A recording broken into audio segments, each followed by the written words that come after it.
Banyak kita dikatakan bahwa batu ini adalah tempat mi'rajnya Nabi kita Muhammad sallallahu alaihi wa ala alihi wasallam. Akan tetapi ternyata setelah saya datang ke Aqsa ini, tidak semua, baik itu Imam Masjidil Aqsa sendiri, tidak semua Imam Masjidil Aqsa ada 5, dan tidak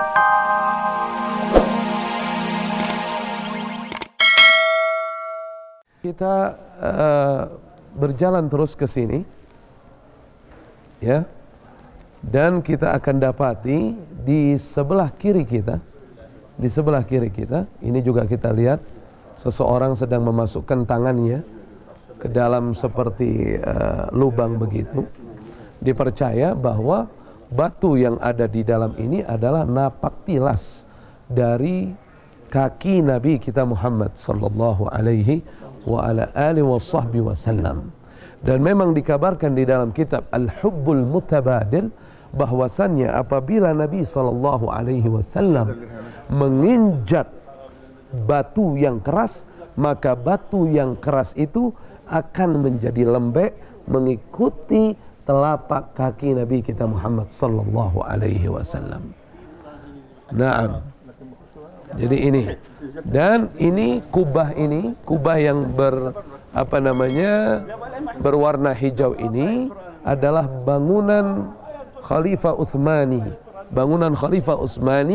yang mana di dalam tempat ini yang tergembok kunci ini, di dalamnya ada sya'ratan, ya, ada dua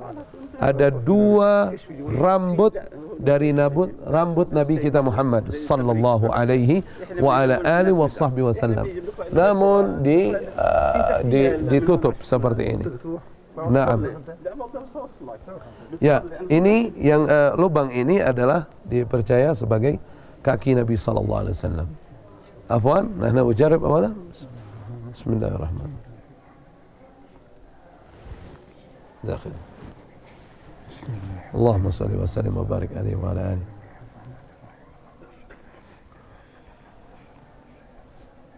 Masya Allah. Tayyib. Masya Allah. Salli ala Muhammad. Jadi Allahu Akbar. Ini batunya sangat halus sekali. Allahumma salli ala Sayyidina Muhammad wa ala ali Sayyidina Muhammad. Allahumma salli ala Sayyidina Muhammad wa ala ali Sayyidina Muhammad. Allahumma salli ala Sayyidina Muhammad. Sayyidina Muhammad. Masya Allah. Masya Allah, wangi sekali. Batu ini sangat wangi sekali. Namun saya tidak bisa mengkabarkan tentang wanginya ini karena urusan wangi itu tidak bisa direkam di kamera. Allahumma salli ala Sayyidina Muhammad. Sallu ala Nabi. Allahumma salli wa sallim wa barik alaihi wa ala alihi. Dari situ kita akan menuju ke sini.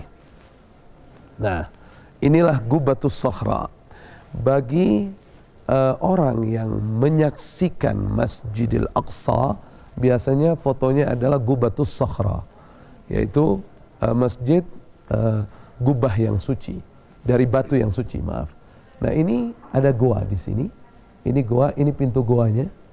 Ya, itu batu, dan ini adalah goanya. Itu batu dan ini adalah goanya.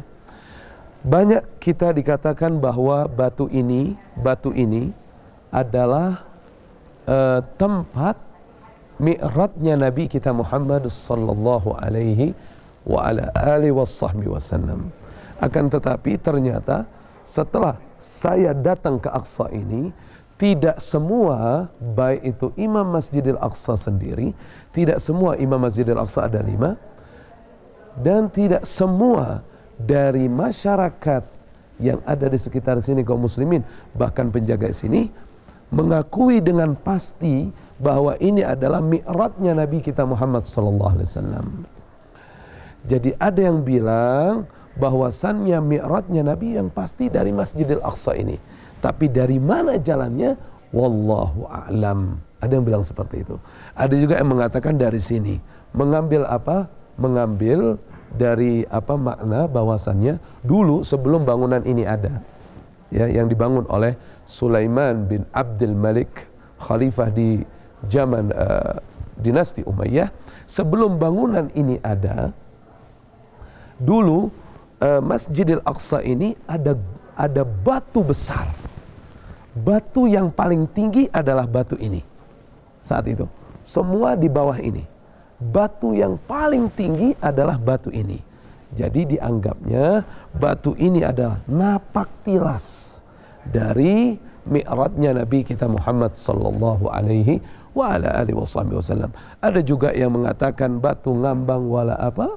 Wallahu a'lam bissawab. Artinya riwayat itu banyak, tapi yang jelas batunya yang mana? Wallahu a'lam bissawab.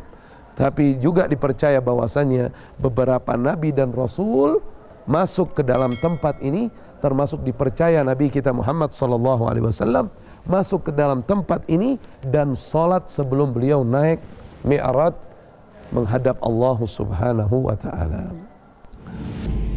Bagaimana keluarga muslim? Semakin seru kan petualangan kita dalam melihat simbol-simbol Dome of the Rock? Setelah jeda iklan berikut ini, kita akan melihat dan meninjau lebih dalam lagi tentang makna-makna dari simbol Dome of the Rock. Tetap di negeri para nabi, sejarah Islam dimulai dari sini. Masih di negeri para nabi, sejarah Islam dimulai dari sini. Nah keluarga muslim, mari kita sama-sama saksikan kelanjutan tim negeri para nabi dalam mengeksplor lebih jauh lagi tentang simbol Dome of the Rock. Tentu saja bersama Syekh Fikri. Wah, Nuri juga jadi gak sabar nih, silakan. Bismillah. Jadi saya harus sampaikan dua pendapat itu ya. Ada yang mengakui ini, meyakini bahkan ini adalah tempat mi'rajnya Nabi SAW.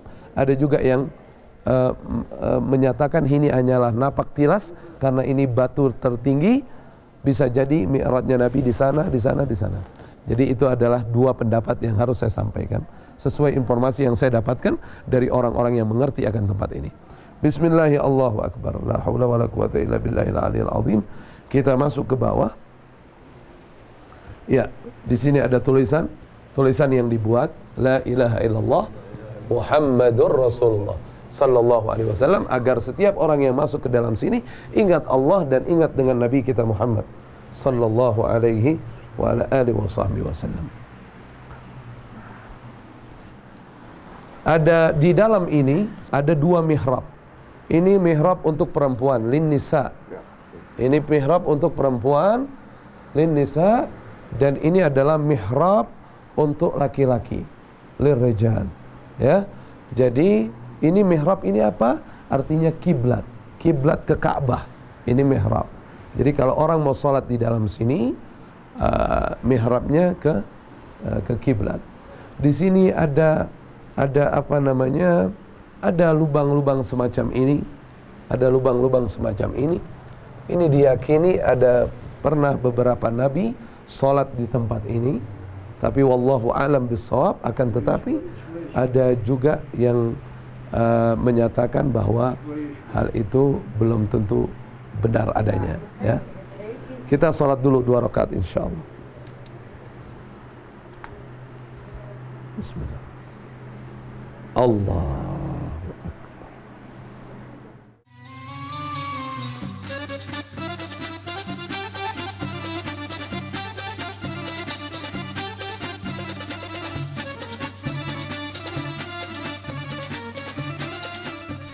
Adapun ini sebenarnya tadinya tidak bolong.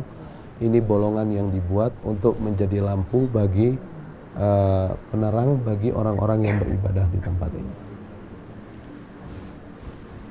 Hina nisa hina.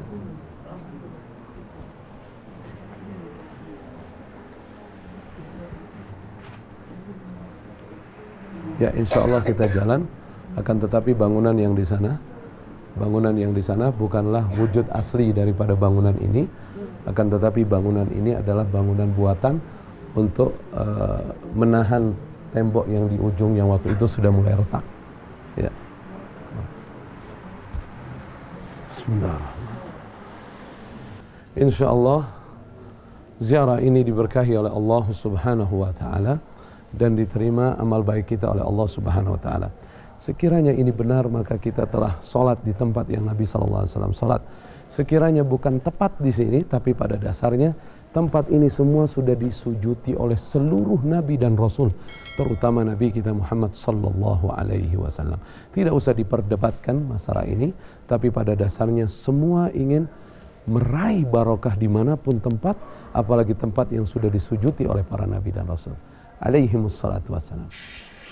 Ya, sebagaimana yang sahabat saksikan tadi, ini adalah pintu Babul Jannah, pintu yang disebut dengan pintu surga, karena tadi di atas ayatnya ada tulisannya wa yubashshiruhum rabbuhum birahmatin minhu wa ridwan wa jannatin lahum na'imun muqim.